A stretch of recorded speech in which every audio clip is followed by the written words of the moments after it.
Hey masters, welcome back to JoanMedia. This is another video about Cypress.io. Today we are going to learn how to use the CYPRESS.JSON file in order to configure our executions dynamically, okay? And also, well, kind of standardize the project configuration in a single file, and here is where you can manage those changes, okay? So let me show you what we are going to be reviewing. We're going to be reviewing the baseUrl command, how we can change this in the command line interface, and well, it can be useful for integration, right, with CI/CD environments. Also, we're going to be learning how to use environment variables also in order to have kind of dynamic values depending on the different operating systems, or depending on the test stages where you are and you want to send different values. Well, you can use environment variables in order to have that dynamic kind of framework, right? Also, we're going to be reviewing the retries. We're going to take a look at the default command timeout, also the response timeout. I'm going to show you what is the difference between this and this one, for example. And then we're going to be well, playing around with the screenshots configuration and the videos, okay? So it is going to be kind of helpful if you are new with this, and if you want to review some concepts, please, well, watch this until the end, because we're gonna be learning a lot together, guys, okay? So please subscribe and let a like also if it is possible. I have two environments here. I have the localhost 3000 and the localhost 3001, and well, as you can see, this is going to be a kind of demo, because sometimes you need to run your scripts or your suite depending on the test environment your project is right now, or you need to execute right now, right? So I'm gonna be opening my project here. I have, as you can see, a simple application, a to-do list that you can add a new to-do, you can delete it, and also in the backend we have a kind of demo API that we can play around. And as you can see in the integration folder, I have a CYPRESS example where we are performing post, patch, delete, and get request. We're making sure that, well, the response is the correct one. And also at the UI level, we have like two scripts here that make sure that the add a to-do and delete a to-do is working correctly, okay? So let's go ahead and take a look of what is happening here. In the UI, for example, we are doing a site visit and we are just sending a kind of a slash here, right? And well, if I come here to the CYPRESS.JSON, you can see that I have a JSON file with a key over here, which is baseUrl. Here I'm specifying and I am setting up, well, where all my site visits are gonna be by default. So every single time that I want to visit some part of this URL, I just have to specify that in the site visit, for example, like this one, or in the site request, just specifying the endpoint information, right? That's important, and that's why the Cypress baseUrl it's important, because let's imagine that I want to run this in the port 3001. We can do it easily, okay? I'm gonna just well, show you that. I'm gonna be executing npx run Cypress demo, okay? And this script is as simple as it is simple to, well, actually, I'm sorry, I did something wrong here. I'm sorry for that. There it is. I'm gonna open up again. There it is. And what I'm executing right now, it is in the package.json. You can see that the Cypress open, well, it is executing Cypress open, which is going to be useful to run or actually open our test runner. And as you can see in the configuration part, we have a kind of environment, or actually a baseUrl over here, which is pointing to this value, the localhost colon 3000. And it is because the Cypress.json. However, you can, well, change this, okay? If I come here to the package.json and change the Cypress open with config and the base URL, well, you can here set up another different localhost information, okay? And if I execute again the test runner, you can see that now we are sending this parameter to the test runner itself, and in the settings part in configuration we have the new base URL pointing to the right server or environment that we need. That's important, and that's how you can achieve the dynamic change in your executions, right? That's important. And as you can see, if I execute the UI demo, you can see that we are pointing to that particular environment. And also, if I want to retry this with the 3000, well, we just have to, well, kind of clean this configuration part, and we'll execute again our Cypress runner. And as soon as I click on the UI demo, you're gonna see that we're actually testing the port 3000. And that's how you can achieve this configuration part with the Cypress.json as easy as you can see, right? It's amazing actually, right? So let's go ahead and continue with the next configuration that we can achieve in the Cypress.json, and it is the environment. We're gonna be playing with an environment variable, and let's take a look of the official documentation here. The environment variables are useful when values are different across developer machines, also when we have multiple environments, like in a QA environment, right? We have dev, we have staging, we have QA, we have prod, and all other names that you probably know, right?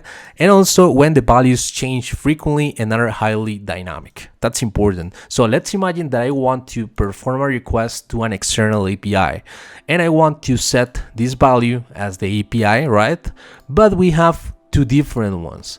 For example, this is a JSON placeholder by type P-code, and also we have another one by Cypress.io. So I want to have a kind of dynamic environment variable to send the right one in the moment that I need. Okay, so let's go ahead and try to do this.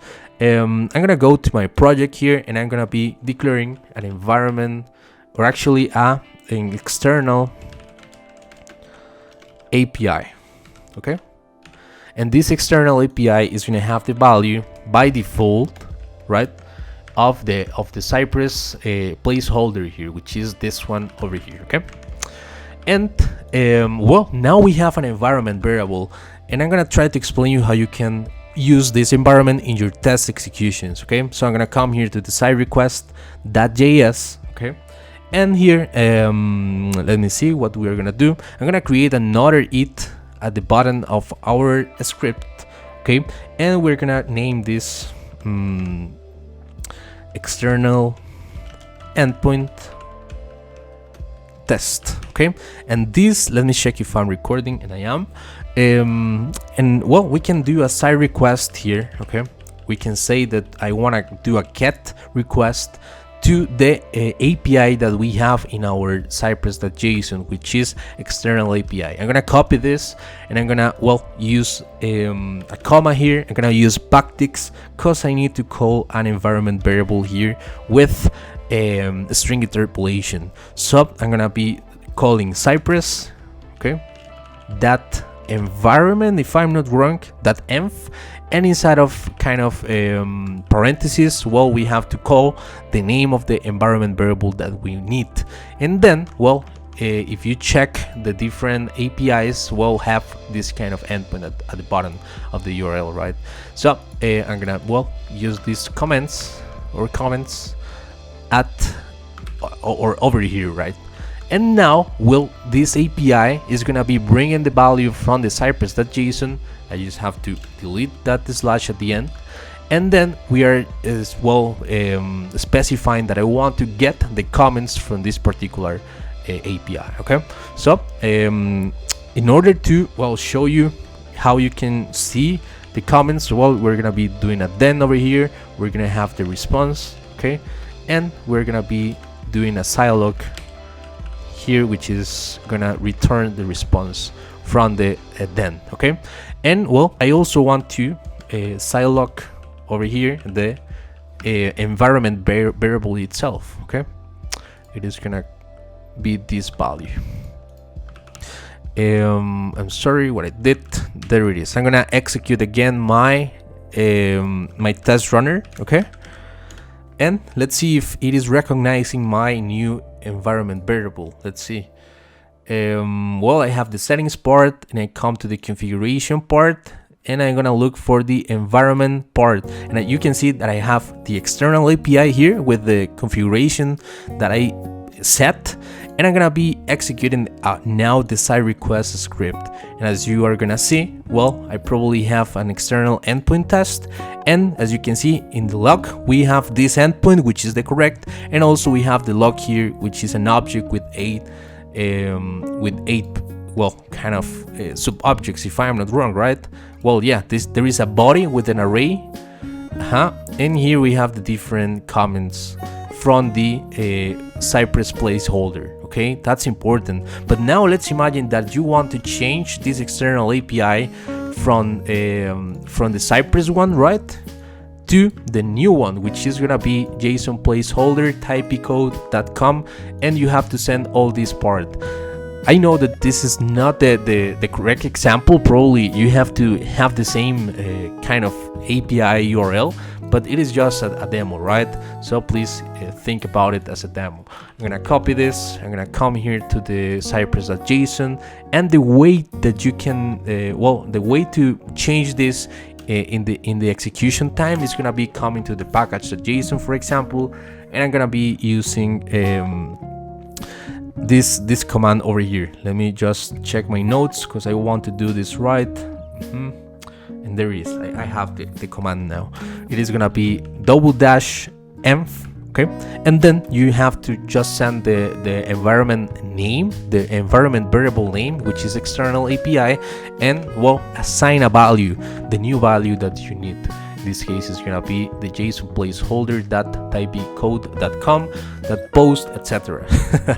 And now, well, as soon as the request or the script calls this, it is gonna have the same endpoint, which is gonna be comments. Okay. So if I run this again, please remember that it was from the CYPRESS endpoint, right? But now we are using typecode. Okay, so I'm gonna execute this again. If I take a look of the settings, you can see that the environment variable, it's pointing still to the CYPRESS, because I think that I need to run again my runner. Okay, so let me go ahead and do it. You can see that now we are sending the environment flag, and well, in the settings part, probably we have the environment new value, which is typecode. And if I execute again my CYPRESS example, well, I hope that it works. The external endpoint is now well, using typecode endpoint, right, the API, and as you can see, well, we have we have done the request to another endpoint, just sending the right configuration by command line interface, and that's amazing. Well, I hope that you can see the power of this environment variable part if you're creating a framework from scratch. Well, I think that well, we can continue with the next part. If you see, if as soon as I do a change, well, the test is actually updated totally. So for example, if I save this, you can see that now we have a new execution. Let's imagine that you don't want to have this functionality working. You only want to refresh as soon as you, well, click on this button. Okay, so in the CYPRESS.JSON configuration and documentation, you can see that at the bottom we have this watchForFileChanges. Okay, so you can, well, come here to the CYPRESS.JSON, add another key, which is gonna be watchForFileChanges, and well, you have to come here and set this from true to false. Okay, so I'm gonna well, finish the test runner again. I'm gonna open it again, and well, let's see if it works or not. I'm gonna run my CYPRESS, and well, that's the normal execution. And now if I come here and I add an S, for example, well, it is not working, it is not refreshed automatically, and that's why well, this configuration is here, because you may want to have to watch for file changes or you don't, so you can change it in this particular part. Okay, that's important. Let's go ahead and take a look of this timeouts part, which is default command timeout. If you see the description, it is the time in milliseconds to wait until most DOM-based commands are considered timeout. I'm gonna show you well, the difference if you set or not this. Okay, I'm gonna create a new key over here. The value is gonna be from 4000 to another one, it is gonna be a big one, cause I wanna make sure that you see the difference. Okay. Okay, I'm gonna set the default value here to show you the difference. Okay, I'm gonna change my UI demo. Okay, I'm gonna change the selector to an invalid one in purpose. Okay, I'm gonna add an E here. It is not gonna be finding this element, so it is not gonna work. You are right? I hope that you understand that. So I'm gonna execute the UI demo, and as you can see, Cypress is going to wait actually 4 seconds right now to make sure that it is the element is not present, right? It is gonna retry every single I don't know the pulling time, but it is gonna be retrying for 4 seconds to check if the element is displayed or not. Okay, but with this configuration, with the default command timeout, if I amplify this range, I don't know, for an extreme change over here, okay, I'm gonna terminate the job, and I'm gonna open up my test runner again. You're gonna see that now we are setting this default command timeout from 4 seconds to a lot. I don't know, it is like 60 seconds, right? Yeah, I'm not sure. Yeah, it is probably right. So if I execute the UI demo again, you're gonna see that we have a lot of seconds here, and Cypress is gonna wait all of them in order to check if the element is present or not.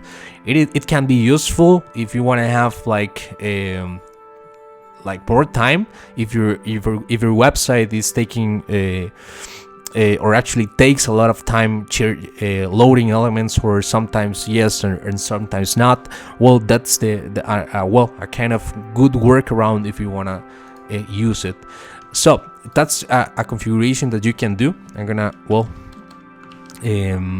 come here and back to the normal time. And yeah, also you can use the request timeout over here in order to wait until your site wait is present or not. You can retry a custom millisecond depending on your needs. Also you can change the response timeout for the site request, site wait, site fixture, site get cookies, and other ones. It is gonna work almost as the same as the default command timeout that I just gave you a few seconds ago. Okay.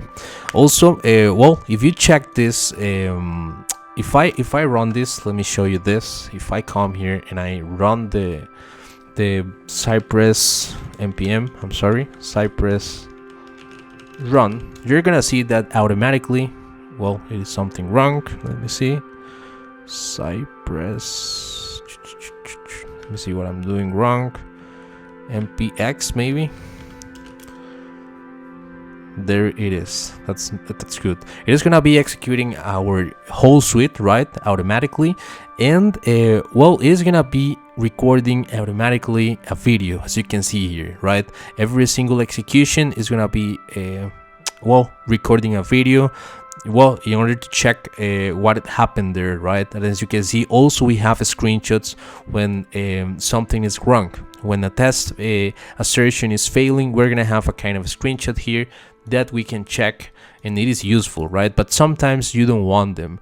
Also, you can see here that I have a video for every single execution. Let's imagine that you don't want to have that. All right, so the configurations that you have to change is gonna be a video over here. This is the first one. Change it to false, and also the another one is a screenshot. I don't remember it. Let me check it. It is screenshots on failure. There it is, a screenshot on failure. That's the key that we have to set here, and also set it to false. So if I execute again my my suite, you're gonna see that my screenshot folder is gonna be empty, as you can see here, even when we have a kind of test fail over there, right? The screenshots is empty still, and also we don't have any video recorded in our execution. So that's other kind of useful configurations that you can do using the CYPRESS.JSON file. I hope that you find this useful. I think that you need to check this documentation, because it is going to save you a lot of time if you set this correctly depending on your needs, right? So thank you very much, guys. I hope that you can enjoy, or actually you enjoyed this video if you're watching until this minute, and I hope that well, you can subscribe, let a like, and well, I hope that you can support this channel with that simple action. Thank you very much. This was JoanMedia, and see you in the next one, guys. Bye bye.